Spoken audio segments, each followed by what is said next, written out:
இனி அடுத்த கட்டத்துக்கே நகரும். இல்லைன்னா இன்னைக்கு தமிழ்நாட்டிலேயே அவங்க எல்லாம் அகதிகள் மாதிரி வாழ்ந்துகிட்டு இருக்காங்க.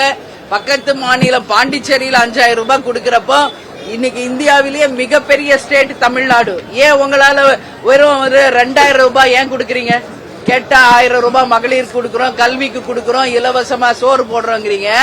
இதுதான் அப்ப ஏன் வரி வசூல் பண்றாங்க இந்த அரசு? எதுக்கு எடுத்தாலும் வரி வசூல், விலைவாசி உயர்வு என்று மக்கள் வரி பணத்திலே ஆட்சி செய்யும் இந்த அரசு மக்களுக்கு ஒரு பிரச்சனை வரும்போது ஏன் அதுக்கு செவிசாய்க்க மாட்டேங்கிறாங்க? அதனால உடனடியாக ரேஷன் கார்டுக்கு 5000 ரூபாயும், பாதிக்கப்பட்ட விவசாயிகளுக்கு உடனடியாக 50,000 ரூபாயும் இந்த அரசு வழங்கணும். எப்ப பாரு மத்திய அரசு மேல குறை சொல்லிட்டு நீங்க ஒதுங்கி ஓட முடியாது. இந்த அரசு என்பது திமுகவின் முதலமைச்சர் ஸ்டாலின் அவர்களால் நடத்தப்படுகிறது. இதற்கு முழுசாக காரணம் திமுக தான். அதனால நீங்க தான் பதில் கொடுக்கணும். அதே மாதிரி தொலைநோக்கு பார்வையோட இங்க எந்த திட்டமிடுதலும் இல்லை.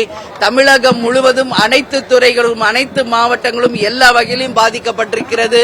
இங்க டாஸ்மாக்கும் போதையும் மெத்தபெட்டமின் போன்ற போதைகளால தமிழ்நாடு இன்னைக்கு தமிழ்நாடு போதை தமிழகமா மாறி இருக்கே ஒழிய வேறு எந்த வளர்ச்சியும் இல்ல. அது மட்டும் வேலையில்லா திண்டாட்டம், லஞ்சம், எங்க பார்த்தாலும் லஞ்சம், ஊழல், இன்னைக்கு அதுதான் நடந்துகிட்டு இருக்கு.